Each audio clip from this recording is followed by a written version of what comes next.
Hello दोस्तों, नमस्कार। एक बार फिर से स्वागत है आपका मेरे चैनल जेपी एकेडमी में। दोस्तों, वीडियो का पहला अंक जिसमें मैंने टॉप इम्पोर्टेंट क्वेश्चन रखे थे, पहला पार्ट मैंने ऑलरेडी अपलोड कर दिया है। ये मेरा दूसरा पार्ट है। आप वीडियो अंत तक देखें। बहुत ही इम्पोर्टेंट क्वेश्चन जो 2020 के करंट अफेयर और भी चीजें जीके से जुड़े हुए जो क्वेश्चन है वो इम्पोर्टेंट क्वेश्चन है। यदि आप मेरे नए मेहमान हैं तो मेरे चैनल को सब्सक्राइब जरूर करें और दोस्तों वीडियो को लाइक जरूर किया करें आप लोग, और लोगों तक शेयर भी किया करें। तो दोस्तों, टाइम ना लेते हुए शुरू करते हैं हम आज का अपना ये वीडियो। हाँ तो दोस्तों, पहला क्वेश्चन है। पहला क्वेश्चन ध्यान से पढ़ेंगे आप लोग। बहुत इंपॉर्टेंट क्वेश्चन है दोस्तों, बहुत ही महत्वपूर्ण क्वेश्चन है। ऑप्टिकल फाइबर निम्नलिखित में से किस सिद्धांत के प्रकाश के किस सिद्धांत पर कार्य करता है? ऑप्टिकल फाइबर जो होता है दोस्तों वो प्रकाश के किस सिद्धांत पर कार्य करता है? तो इसका उत्तर है आप लोगों का, ऑप्टिकल फाइबर प्रकाश के पूर्ण आंतरिक परावर्तन किस पर काम करता है दोस्तों? पूर्ण आंतरिक परावर्तन सिद्धांत पर क्या करता है जी? कार्य करता है। किस पर कार्य करता है दोस्तों? पूर्ण आंतरिक परावर्तन सिद्धांत पर कार्य करता है। चलते हैं अगले क्वेश्चन की ओर। अगला दोस्तों दूसरे नंबर का क्वेश्चन है, ध्यान से देखेंगे आप लोग। दूसरा क्वेश्चन, एक विशिष्ट कार्य करने वाले समान कोशिकाओं के समूह को क्या कहते हैं? ये प्रश्न है हमारा। एक विशिष्ट कार्य करने वाले समान कोशिकाओं के समूह को क्या कहते हैं? तो दोस्तों, कोशिकाओं का जो एक समूह होता है उसको हम ऊतक कहते हैं। क्या कहते हैं? एक विशिष्ट कार्य करने वाले, इसका उत्तर ये है, एक विशिष्ट कार्य करने वाले समान कोशिकाओं के समूह को ऊतक कहते हैं। क्या बोलते हैं दोस्तों? ऊतक। अगला दोस्तों तीसरे नंबर का क्वेश्चन है, ध्यान से देखेंगे। इंपॉर्टेंट क्वेश्चन है, बहुत ज्यादा एग्जामों में पूछा जाने वाला क्वेश्चन है। वेरी इंपॉर्टेंट क्वेश्चन दोस्तों। सूखी बर्फ या ड्राई आइस क्या है? सूखी बर्फ क्या है या ड्राई आइस क्या है? तो सूखी बर्फ को दोस्तों कहते हैं, इसका रासायनिक नाम है कार्बन डाइऑक्साइड। सूखी बर्फ कार्बन डाइऑक्साइड का ठोस रूप है। इसका उपयोग मुख्य रूप से शीतलन एजेंट के रूप में किया जाता है। ये आंसर है दोस्तों इसका। किस में करते हैं हम सूखी बर्फ का उपयोग? शीतलन एजेंट के रूप में करते हैं। और सूखी बर्फ का रासायनिक नाम क्या होता है दोस्तों? Carbon dioxide. क्या होता है? Carbon dioxide. न्यूट्रॉन, न्यूट्रॉन की खोज किसने की? किस वैज्ञानिक ने न्यूट्रॉन की खोज की? ये भी दोस्तों मोस्ट क्वेश्चन है, मोस्टली एग्जामों में पूछा जाने वाला क्वेश्चन है। तो न्यूट्रॉन की खोज किसने की? तो न्यूट्रॉन की खोज की थी चैडविक ने। किसने की थी दोस्तों? न्यूट्रॉन। अरे परमाणु में नहीं पाए जाते इलेक्ट्रॉन, प्रोटॉन और न्यूट्रॉन, तो न्यूट्रॉन की खोज किसने की? चैडविक ने। विटामिन जो पानी में घुलनशील है, ऐसी कौन कौन सी विटामिन हैं दोस्तों जो पानी में घुलनशील है? मैं पूरी विटामिन आप लोगों को बताने वाला हूं, कौन कौन सी विटामिन है जो पानी में घुलनशील है। तो उत्तर है इसका दोस्तों, मानव आहार में 9 विटामिन पानी में घुलनशील होती हैं। देखते हैं कौन कौन सी विटामिन पानी में घुलनशील होती हैं। दोस्तों ये रही B1, B2, B3, B5, B6, B7, B9, B12 और C। मतलब आप ये कहें कि बी विटामिन का पूरा समूह और सी विटामिन, ये दोनों दोस्तों पानी में घुलनशील होती हैं। ए, सी, ई के ये पानी में घुलनशील नहीं होती हैं, ये अम्ल और क्षार में घुलनशील होती हैं। अगला क्वेश्चन दोस्तों देखेंगे आप ध्यान से। प्रोटीन एक समृद्ध स्रोत निम्नलिखित में से कौन सा है? प्रोटीन का एक समृद्ध स्रोत बताना है। सबसे अधिक प्रोटीन किसमें पाई जाती है दोस्तों? तो सबसे अधिक प्रोटीन पाई जाती है दोस्तों सोयाबीन में। किस चीज में पाई जाती है दोस्तों? सोयाबीन में। सोयाबीन में लगभग 40% प्रोटीन होती है और 20% इसमें क्या होता है? तेल यानी बसा होता है। अगला क्वेश्चन दोस्तों, अनुवांशिकी का जनक किसे कहा जाता है? तो ग्रेगर मेंडल, ग्रेगर मेंडल को अनुवांशिकी का जनक कहा जाता है। क्या कहा जाता है दोस्तों? अनुवांशिकी का जनक। अनुवांशिकी का जनक किसे कहा जाता है? Gregor Mendel. अकेले आप मेंडल याद कर लो बस, ग्रेगर मेंडल। ग्रेगर मेंडल को क्या कहते हैं हम? अनुवांशिकी का जनक। अगला क्वेश्चन दोस्तों 8वें नंबर का क्वेश्चन, ध्यान से देखेंगे, इंपॉर्टेंट क्वेश्चन है। जीवाणु की खोज किसने की? ये प्रश्न है। जो जीवाणु होते हैं बैक्टीरिया, उनकी खोज किसने की? तो एंटोनी वॉन ल्यूवेनहॉर्न ये नाम है दोस्तों, ने पहली बार वर्ष 1976 में बैक्टीरिया या जीवाणु की खोज की थी। अगला दोस्तों 9वें नंबर का क्वेश्चन ध्यान से देखते हैं।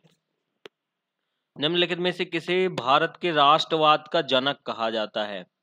राष्ट्रवाद का जनक किसे कहा जाता है? वेरी इंपॉर्टेंट क्वेश्चन है दोस्तों, ये बहुत ही महत्वपूर्ण क्वेश्चन है।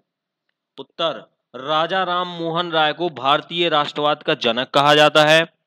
बाल गंगाधर तिलक को भारतीय अशांति का जनक कहा जाता है। जैसा आप जानते हैं, बाल गंगाधर तिलक जो हैं वो गरम दल के नेता थे, इसलिए इन्हें अशांति का जनक कहा जाता है। इन दोनों ने भारतीय राष्ट्रवाद में बहुत बड़ा योगदान दिया है। अगला क्वेश्चन दोस्तों 10वें नंबर का क्वेश्चन, पेरू की राजधानी क्या है? पेरू देश है जिसकी राजधानी बताना है। तो पेरू की राजधानी है लीमा। पेरू की राजधानी क्या है दोस्तों? लीमा। बहुत एग्जामों में आया है। अगला क्वेश्चन दोस्तों 11वें नंबर का, भारत में लैंड होल्डर समाज की स्थापना किस वर्ष हुई? ध्यान रखना, किसकी? लैंड होल्डर समाज की स्थापना। तो दोस्तों प्रश्न था लैंड होल्डर समाज की स्थापना कब हुई? तो 1883 में। कब हुई दोस्तों? 1883 में। 1883 में पूरा पढ़ लेते हैं इसके बारे में। 1883 में लैंड होल्डर समाज की स्थापना कोलकाता में की गई थी, जिसका उद्देश्य स्थायी बंदोबस्त के तहत उनके भूमि अधिकारी की रक्षा करना था और कानूनी तरीके से पराजित करना था। अगला क्वेश्चन दोस्तों, अगला क्वेश्चन है पोलियोटोलॉजी डॉट डॉट डॉट का अध्ययन कहलाता है। यानी पोलियोटोलॉजी किस चीज का अध्ययन कहलाता है, ये बताना है। तो पोलियोटोलॉजी विज्ञान है जिसे लंबे समय से मृत पशुओं और पौधों के जीवाश्मों का अध्ययन, यानी जो जीवाश्मों का अध्ययन है उसे हम क्या कहते हैं? पैलियोटोलॉजी कहते हैं। क्या कहते हैं दोस्तों? पैलियोटोलॉजी। अगला क्वेश्चन है दोस्तों, अगला क्वेश्चन है पेरिस इंडियन सोसाइटी के संस्थापक निम्नलिखित में से कौन थे? हमें यह बताना है पेरिस इंडियन सोसाइटी के संस्थापक कौन थे। तो पेरिस, ये देख लेना थोड़ा गलत लिखा हुआ है, ये पेरिस लिखना था। पेरिस इंडियन सोसाइटी एक भारतीय राष्ट्रवादी संस्था है जिसकी स्थापना 1950 में पेरिस में भीकाजी रुस्तम मामा ने के संरक्षण में की गई थी। तो किसने की थी? भीकाजी। ये आपको याद रखना है कि भीकाजी ने की थी किसकी? पेरिस इंडियन सोसाइटी की स्थापना। अगला क्वेश्चन दोस्तों, अगला क्वेश्चन है रैम।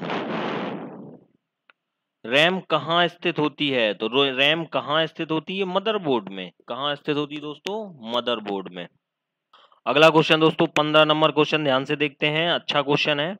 निम्नलिखित में से कौन सा राष्ट्रीय उद्यान कश्मीरी हिरण का प्राकृतिक आवास है? तो दोस्तों कौन सा राष्ट्रीय उद्यान है? डांचीगम राष्ट्रीय उद्यान। डांचीगम राष्ट्रीय उद्यान कश्मीरी हिरण का प्राकृतिक आवास है। जी कुछ गलत टाइप है, यहाँ पे हिरण करना है, यहाँ ये डांचीगम की गलत लिखा हुआ है। अगला क्वेश्चन दोस्तों, कुंचिकल जलप्रपात कहाँ स्थित है? कुंचिकल जलप्रपात कहाँ स्थित है? तो कुंचिकल जलप्रपात कर्नाटक राज्य की शिमोगा जिले में स्थित है। कहाँ स्थित है दोस्तों? कर्नाटक जिले के शिमोगा में। कर्नाटक राज्य की शिमोगा जिले में स्थित है कुंचिकल जलप्रपात। अगला क्वेश्चन दोस्तों ध्यान से पढ़ते हैं, क्वेश्चन नंबर 17, तेलंगाना भारत संघ के 29वें राज्य के रूप में कब बना? तो 2 जून 2014 को तेलंगाना भारत संघ के 29वें राज्य के रूप में संगठित हुआ। अगला क्वेश्चन दोस्तों ध्यान से देखते हैं, 18 number question, very important question है। निम्नलिखित किस राज्य में सूर्य पहले आता है? हमें ये बताना है सबसे पहले सूर्य कहाँ आता है। तो अरुणाचल प्रदेश भारत का सबसे पूर्व में स्थित राज्य है जहां सूर्य सबसे पहले आता है। तो भारत में सबसे पहले कहाँ सूर्य आता है? अरुणाचल प्रदेश में। अगला क्वेश्चन दोस्तों ध्यान से देखते हैं, 19 number question, very important question है दोस्तों, ध्यान से देखिएगा। दल बदल विरोधी कानून कब पारित किया गया? तो दल बदल विरोधी कानून 15 फरवरी 1985 को पारित किया गया। कब किया गया दोस्तों? 15 फरवरी 1985 को। कौन सा कानून? दल बदल विरोधी कानून।